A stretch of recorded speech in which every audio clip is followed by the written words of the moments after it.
our particular case, the U.S. Supreme Court takes a case called Pennsylvania Coal versus Mahon. Okay? And Pennsylvania Coal versus Mahon. I mention Mahon just because sometimes that's how it shows up, right? The Pennsylvania Coal. It's M-A-H-O-N. Okay? So, but in this particular case, the Pennsylvania legislature had prohibited mining of coal where it was going to cause subsidence of homeowners who lived on the surface. Okay? And just to be clear on this, okay, the coal companies owned the subsurface rights, the rights below the ground, which included the right to mine the coal. And any of you who are from coal country around here, you know that those coal companies, way back in this time frame, paid landowners not very much money at all for those subsurface rights. And basically basically paid people who didn't have much money. And so any amount of money seemed like a good deal, right? And so people sold their subsurface rights not knowing what it meant, which meant, among other things, that their houses could sink or collapse when the coal company came in to mine the coal. And so obviously, there's a whole variety of public interest, public welfare issues, public safety issues.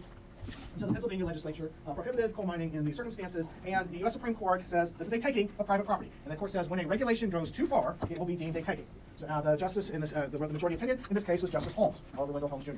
Actually, the dissent was written by our own Justice Louis Brandeis, who said, there's public interest in this, and so we should not be doing this. But up until this point, it had generally been thought that takings were actually only taking ownership of the land or taking physical control of the land. And now we have the idea that a regulation can be a taking. But Justice Holmes did not say how far is too far, and so for several decades, we didn't have a whole lot of action. And then in the last maybe 3 decades or so of the 20th century, all of a sudden we started getting a whole lot of development of regulatory takings doctrines or regulatory takings rules by the U.S. Supreme Court. So this is actually not the chronological order, but this is the order in which you need to think through the analysis. So the starting point is when a regulation goes too far, it will be deemed a taking. Pennsylvania Coal. First, basic principle. How far is too far? Well, in Lucas versus South Carolina Coastal Council, the U.S. Supreme Court says that a government regulation that deprives a landowner of all economically viable use of their land is a per se taking. So that per se thing again, automatically a taking, unless the regulated use was not part of the property owner's rights under background principles of state property law. Unless the regulated use was not part of the property owner's rights under background principles of state property law. So what does this mean? Okay, so first of all, the focus is on the idea that a property owner has the right to make an economically viable use of their property. That the court uses, this is actually Justice Scalia who writes the majority opinion, and he uses the words economically viable, economically beneficial, and economically productive, and they're all synonyms. It means the same thing for all of them. Okay? What is important here is to understand that this is not about the value of the land. It's not about the value of the land. It is about being able to make an economically viable or economically beneficial use of the land. Lots of land cannot be used in any economic way, but it still has some residual value. Okay? There are very few circumstances in which land is truly rendered valueless. And it's almost always circumstances where the land has some value, but the liabilities associated with the land, maybe because of contamination, because of liens on the property, or something like that, exceeds the value. So it's very rare that there's actually no value at all. Okay? So the focus is on, can the landowner make an economically viable use of the land? The exception, so there's a basic rule and there's an exception. Okay? And the rule is a per se rule, but there's the exception is what happens if the regulated use is not something that the landowner had a right to do anyway under their property rights. It wasn't part of their property rights. And so another term that Justice Scalia uses is does not inhere in title. Does not inhere in title. Okay? Again, you're like, okay, what's up with the Supreme Court justices and wording things in awkward, confusing ways? What that means is it's not inherent in title ownership of the land. That your ownership does not inherently include the right to do this. And so Scalia offers 2 examples. First of all, you do not have a right to use your land in a way that causes flooding on your neighbor's property. That actually is generally true in the United States. It is not true in Indiana. Okay? Yeah, that's exactly Indiana. What can you say, right? So Indiana follows what they call the common enemy doctrine, where it is okay because everybody it's a sort of a survival of the fittest, right? Everybody looks out for themselves by trying to get the floodwater off of your property, and so if you're able to get it off of your property and send it to your neighbor's property, then more power to you. So and by the way, there have been efforts to get the Indiana courts to overrule this because it comes from England a long time ago. It's an archaic doctrine and it's stupid. Okay, so I am being a little bit more opinionated today. But it's a totally stupid rule. And everybody agrees so, and yet the Indiana courts are reluctant to overrule. Now, having said that, I haven't checked in the last 2 or 3 years to see if it's still good. So it's possible the state legislature stepped in and changed it, or the courts have changed it, but that has historically been the rule in Indiana. But nonetheless, according to Scalia, this is one of the things that property owners generally, like in all the other states, cannot do. How is it still holding up in Indiana? What's that? How is it still holding up? It's just because the courts don't want to change the law. I mean, actually, what they want is for the state legislature to change the law. And I don't know why the state legislature can't get actually. Yeah, well, I don't know. The other example, the other exception he talks about is a property owner does not have the right to use their land in a way that causes a nuisance. Okay, and so the example he uses is, let's assume we have a piece of land that has been developed for by private property, developed for a nuclear power plant. Okay, and so the only use that now can be made of that land is nuclear power plant, right? You can't just suddenly convert the nuclear power plant to a shopping mall or affordable housing, right? I mean, it's contaminated, it's radioactive, right? And then it's discovered that this nuclear power plant sits astride a major earthquake fault. Serious public harm if there's an earthquake, and so the government, by regulation, requires the nuclear power plant to be shut down. no use can be made of the property, right? No economically productive use can be made of the property, right? Because the only thing it can be used for is a nuclear power plant. Now the government has said no. But operating a nuclear power plant on top of a major earthquake fault is a nuisance, right? It's caused serious public horror, right? Too bad. Right? No changes, no requirement that the government compensate the power plant operator. Okay, so that's the gist. Let's look at what's happening in Lucas versus South Carolina proceedings. All right, so the land in the case was on the Isle of Palms in South Carolina. Anybody with the Isle of Palms? All right, so this is coastal property, a lot of development, and actually I should, we're now past the words, and let me see if we can get so you can see the pictures of it. Okay, so this is the ocean out here, and this is the beach, and these are David Lucas's 2 properties in an area in which every other lot, and all the other lots except his 2 lots have been developed by these small little, modest, inexpensive. Right? I mean, okay, look at this. This is monstrous, right? It's a house, somebody's house or the Hilton, right? I mean, right? These things are huge, right? This is a pretty good size. That's not tall, but wide. And then this thing's huge, right? Okay, so lots of development that has already occurred. Then the state of South Carolina, being worried about coastal erosion, hurricanes, okay, so this is in the wake of Hurricane Hugo, caused a lot of damage and so forth, and public safety, says no more development on the beaches, right, in certain areas. So they pass the South Carolina coastline. They say no development allowed at all. Now eventually later on, they amend the act to allow for a permit, so you can get like a variance. But basically, at the time that this is litigated in the Supreme Court, then there's no development allowed on Lucas's land, okay? No development. And Lucas brings a lawsuit and claims roughly about $1 million requests $1 million compensation for a taking, okay? Regulatory taking. The Court of Common Pleas in California, it's South Carolina, so that's PLEAS, meaning like pleadings, okay? Not pleas, but pleadings and so forth, and not peas, okay? So this is the trial court in South Carolina, and the trial court finds that the regulation has rendered Mr. Lucas's property valueless. Okay, would you pay Mr. Lucas $50 for that property? Of course you would. I would. I mean, of course. I mean, they'll just go sit on the beach, right? Okay, so you can't develop it. It's truly not valueless, right? I mean, so that's what the trial court finds, but that can't be true. Can't be true. Nonetheless, Justice Scalia and others on the Supreme Court have been looking for this kind of case very specifically. They have been strategically looking for this case. Why? Because they now have a trial court fact-finding, and the basic rule in appeals in law is the appellate court cannot overturn the trial court's fact-finding unless it's clearly erroneous. Okay? And I cannot tell you how many lawyers go and try to relitigate the facts in their case before the appellate court and get shut down brutally. And I mean brutally, right? Because the standard of review is the appellate court is bound. The appellate court is bound by those trial court findings unless they're clearly erroneous. And usually what happens is you have these lawyers who are like unhappy that the trial court found from the other side and they want to relitigate. Okay? No, not the thing. Not the thing to do at all. So in this particular case, and by the way, the theory behind that, if you were curious about the theory behind that, the trial court sees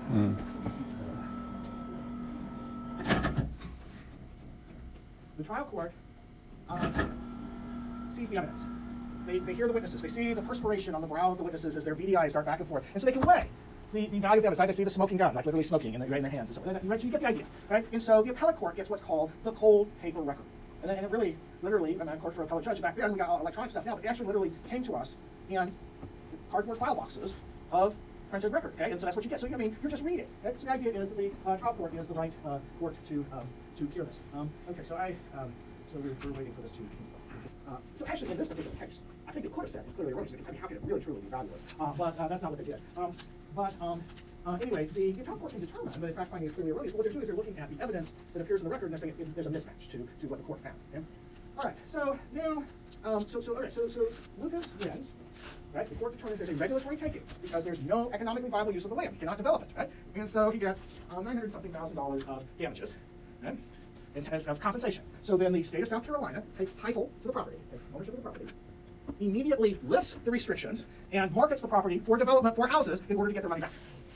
Okay? So that's exactly what the majority was concerned about. That's exactly what the majority is saying. In essence, of course the government will regulate property very robustly, very extensively if they don't have to pay for it. But if they have to pay for it, then now all of a sudden it's, they have to make a choice. Do they really want to regulate or not? So, remember the big monstrous house? Right? Let's look at this here. The big monstrous house, remember that one? Looks like a mausoleum or something? Okay. Over here is one of the houses that was developed, right? Small, tiny, modest little house, right? So there's like, like 4 3 levels to that and so forth. There it is from another direction, right? Yeah, actually, I really think that's a hotel. Right? It's a big house, right? Okay. So again, part of what I'm trying to show here, there's lots and lots of regulation that does good things. But what I'm trying to show here is that there are these sort of aftermath stories that suggest that, okay, it's, there may be more going on here, and that there's this sort of tension or conflict over at what cost do you limit land development and so forth. All right. So having said that, let me give you the flip side of the story. So one of the things that happened when this came down is there was great weeping and gnashing of teeth among environmentalists, planners, and scholars, especially legal scholars, who were saying, oh my gosh, this is the end of land use planning and regulation and environmental protection as we know it. And at the time, I'm being sort of relatively opinionated today, just partly to stimulate keep you awake and stuff. But I probably think nobody is surprised that I think that there are a lot of good things to environmental regulation and land use regulation. Personally, I tend to think those are sort of good purposes. But I read the opinion, and I'm like, I don't see the cause for concern. I'm like, I don't think, it's like The Princess Bride, right? That word, I don't think it means what you think it means, right? Okay. So you guys need to get on that. But anyway, so my point is that I was like, I don't really understand, because how often does a piece of property really have no economically viable use to it, right? I mean, really, not very often. Moreover, the exception, there are lots of things that private property owners do not have rights to do. There's the nuisance doctrine, there's the public trust doctrine, and there's a whole variety. There's a doctrine against waste. There's a whole variety of different doctrines out there that inherently limit private property rights as part of property law, right? As property owners, so property owners don't necessarily have these inherent rights. So I just didn't see this as having a huge effect. So interestingly enough, two of the people who were most upset among legal scholars, eventually, I don't know, some 15, 20 years later, both wrote articles about how actually all kinds of regulation does not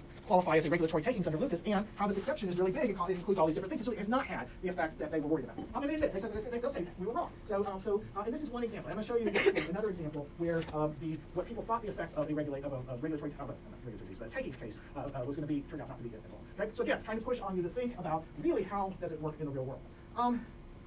So given the fact that there are not very many cases where a landowner is truly denied all economically viable use of their land, or even if they are, in many cases the exception will apply, the Lucas exception will apply, and so they will not get compensation.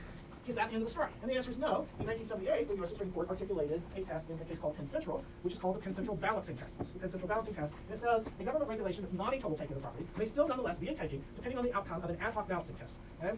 And so ad hoc balancing test, another term that is used is context-specific factual inquiries. And another term that is used is a totality of the circumstances analysis. Okay, so what we're doing is looking at the very specific facts or context of the case and balancing these three factors. The first is the economic impact of the regulation on the claimant. Okay? Economic impact of the regulation on the claimant. What does that mean? Diminution in property value. How much was the property worth before the regulation? How much is the property worth after the regulation? What's the difference? Big difference, little difference, whatever. Okay? And don't forget, remember in Euclid, zoning was upheld despite a 75% loss in value, a 75% diminution in value. Second, what is the extent to which the regulation interferes with distinct and reasonable investment-backed expectations of the landowner? So, did the landowner invest in the property with a set of expectations to develop a certain way, had clear, well-developed expectations, and those expectations were reasonable under the circumstances? And third, what is the character of the government action? How important of a government purpose is served, and how tailored is the regulation to that purpose? Okay? The bottom line here is the government wins these cases more than 90% of the time. Okay, so empirical analyses of all Penn Central takings claims that have been brought over the years, well more than 90% of the time, the landowner loses. No taking. Okay, so it's a balancing test. Why? Well, the economic impact could be variable, right? We have one case where the landowner won with somewhere between 35 to 40% loss in value. It's an unusual case. But usually you have to get pretty close to 100% loss in value to be able to win. Okay, so oftentimes the loss in value is not, even though it might be substantial, is not considered to be enough. Secondly, very often the idea is landowners, developers should expect for regulations to change. Okay, they are buying and developing in an environment in which the government is trying to identify harms that can come from overdevelopment and change the regulations to adapt to that. Third, very often the government regulation is serving important purposes and is not too overly broad. Okay? Now sometimes governments get carried away. They do overbroad regulation and so forth. But in general, the idea is that's the case. Also, the other thing to think about that is if the character of the government action is not sufficient to support the regulation, very often the courts don't ever have to get to takings because they're going to actually invalidate the government regulation. So, for example, maybe it's ultra virus because there's no land use nexus. Professor Arnold, there's a land use nexus thing. But I'm telling you, it's a real thing. It's a real issue. And so if the character of the government action is they're using land use regulatory powers overly broadly where there's no real impact, they're not really regulating the impact on surrounding land uses, well, it's more likely the court's just going to invalidate the action rather than say there's a taking. So everybody see that? Okay, so these are not big winners for property owners. And in this particular case, we have historic preservation. Now, this is a somewhat difficult slide to see because this down here, and you can't see all of it, but this is the Penn Central station in Manhattan, in New York City. This is actually on the block behind it. This is Pan Am Building, is actually the block behind it. So it's hard to show the picture in good 3D imagery. But the idea here is the developer put forth a proposal to build a 50-some story office tower cantilevered on top of the historic Penn Central station. Okay? And you see there's a lot of tall office towers around and so forth. The idea is to put it on top of the Penn Central station. And there's historic preservation regulations that required permit approvals, and the government turned it down. And the developer brought a takings claim, and the U.S. Supreme Court says no takings. There's no taking here for a couple of reasons. Well, actually, it's for several reasons. But one is the landowner is seeking to do something very intensive on a historic building, right? On a historic building. Moreover, the landowner had, I don't know, I think they had a 54-story proposal and then like a 52-story proposal and nothing less. So they didn't try for anything else. They didn't even try to seek out whether the government would approve, say, a 30-story office tower on top of it, right? So that was a problem. The court says historic preservation is a valid purpose for exercising land use regulatory powers. Okay, so AICP takers, that's an important point. Okay, Central, so the Supreme Court expressly recognizes that historic preservation is a valid exercise of police power using local land use regulatory powers. Okay, that clarified that issue. The other thing is that the property was already being used for commercial and retail purposes. They had offices, stores, restaurants in the Penn Central Station. So there was already an economic use that was being made. What is it that made this developer think that they were going to be entitled to then add 50 more stories of office space on top of it? And then finally, the court says, well, the city also offered the developer, as part of this, TDRs, transferable development rights. And so basically what it meant is that in order to preserve this historic building, the landowner then would be able to, on another site, or transfer to an owner of another site, the right to build something a lot taller than the local zoning allows. So if the zoning, say they got TDRs for 30 stories, and the zoning limited office towers to 20 stories, right? Then whatever was the receiving property of those TDRs could then build 50-story buildings. Has everybody seen that? And so the idea was that was something of value that the city provided as an offset for the regulation. Okay, so no taking in that case. All right, so let's now turn to the Palo versus Rhode Island case. So this is 2001, and the U.S. Supreme Court does several different things in the Palo case. Okay, so this is a situation where a property owner owns 18 acres of land on coastal wetlands along the Rhode Island coast, right there with the Atlantic Ocean. And they want to do this massive residential development there, and the Rhode Island, the state of Rhode Island prohibits the building of anything other than one house worth $200,000 on an upland bluff portion of the property. And at the time, so actually part of what happens here is the property is owned by a company, and the company is owned by Palo Alto. The company basically goes out of business. But the thing is, it actually loses its business license, so it's dissolved by the state. So then Palo Alto, as an individual landowner, becomes the owner. And so part of Rhode Island's claim is that Palo Alto does not have the right to compensation, does not have a valid takings claim because the regulation was inherent in the Palo Alto's title at the time that Palo Alto acquired ownership of the property. And so basically the idea is, can the regulation be a limitation inherent in private property rights? And the U.S. Supreme Court says no, that regulations are different. What they're talking about are property law limitations that are inherent in property ownership. And basically what they said is, gosh, if every regulation was an inherent limitation in property rights, there'd be no takings rights, right? Because the whole point is the regulation they take it. Well, if the existence of the regulation is a limitation, then that's, so they don't like that. But what's interesting is every single justice, from the most liberal to the most conservative, is in total agreement that there is no Lucas taking claim here. Okay, 18 acres could be worth $3 million or more if developed, but one home worth $200,000 is an economically viable use of the property. Okay? They said, hey, homes are economically valuable. This is not a case where the landowner has no use of the property. So one home worth $200,000 on an 18-acre parcel of land, arguably worth over $3 million, is still nonetheless economically viable use. You see why I said, all the way back when this came out, like, it's not that big a deal, right? I mean, you can establish an economically viable use, and that's what it's turned out to be. Okay, and this is all the justices. Right? I mean, there's no split on this. Okay, so then what happens is, because there's no Lucas taking, it gets sent back to the Rhode Island courts for central analysis. And there's a little sort of debate going on in the concurrences between Justice Scalia and Justice O'Connor, where the question is, does the existence of the regulation at the time you acquire the property affect your reasonableness of your investment back expectations? And O'Connor says yes, Scalia says no. Well, we don't have to worry too much about that, because on remand, the Rhode Island courts say, remand means just goes back down to the lower courts, and then the Rhode Island courts say there's no Penn Central taking, because first of all, there's evidence in the record that the developer physically could not build the project that they claim. So they had testimony by a licensed engineer that said at least half of the properties, the soil was, half of the intended lots, right? He's going to subdivide this into lots, and at least half of the intended homes that he was going to build, at least half of the intended homes, the soil was too wet and would not physically support the weight of a home. The home would sink into the mud. Okay, so not even physically possible. Yeah. So that's about half the homes. Then, secondly, the court said that all the homes were going to be served by septic systems, which leak, right? Anybody familiar with septic? They leak, right? And that was going to contaminate the groundwater, which constitutes a nuisance, right? And you don't have the right to use your property in a way that causes a nuisance. So, water contamination is one of the kinds of things that can be used to say, hey, there's no taking here because you never had the right to do that. Third, some portion of the property was under what's called the mean high tide mark. So the water came in and out and so forth, but it was within the area that is subject to the public trust. Okay? So the public trust doctrine is an ancient Roman doctrine, and it applies to states in the United States. How it applies, it varies a little bit from state to state. There's a lot of disagreement whether there actually is a uniform public trust doctrine, whether we should have one, whether there are U.S. constitutional foundations to the public trust. Lots of disagreement, but nonetheless, in Rhode Island, land that is below the mean high tide mark is considered subject to the public trust. So coastal wetlands that are regularly flooded by the tide are subject to the public trust, and therefore you cannot build on them, right? So the idea is that these are, even if they're privately owned subject to the public's interest because of the public trust. Okay? And so that's a limitation inherent in title. Okay? A limitation inherent in title. So bottom line is no development. Okay? So there is a picture of the property, right? This is very blurry, but the site's out here. Here's the ocean. The road's over here. Any developments on the other side of the road. Okay, right? Okay. So now we're starting to see some patterns here. There was a case in New Jersey having to do with wetlands, federal regulation of wetlands, where all of the area all around it had already been developed, and those wetlands had been filled, and there was one parcel left, and the landowner was not allowed to develop and claimed a regulatory taking, and the federal courts said, yes, this is a regulatory taking, right? Why? The court actually said expressly, you allow every other land developer all around you to develop, and you allow the building of the wetlands, and now when you're left with this one last remnant piece, right, you're not allowing this landowner to develop. And so if you want to prevent the development, that's fine, you just have to pay land for it, right? So that was New Jersey, it came out of New Jersey. So let me actually jump ahead to, on that point, to this. So this is the Del Monte Dunes case. So I'm going to come back to what the legal test was in Del Monte Dunes, okay? But one of the, so this here is the property. So this is Monterey. This is Pacific Coast Highway here, right? Pacific Coast Highway. And this is apartments. This is a public park. And so this is a landowner's land, and he wanted to build a housing development. This is property that at one time had oil wells on it and had a lot of sort of remnants of these oil wells. Okay? And it basically is sort of sand and scrub, so shrubby type of stuff. And the shrubby type of stuff is an invasive, some sort of ice plant type of, I think is what they call it. But anyway, it was a sort of invasive plant that had developed up along the coast and so forth. And so you can see, like, it's not much happening there. These things are some of the concrete foundations on which some of the oil pumping equipment was and stuff. Okay? So what happened is the city of Monterey.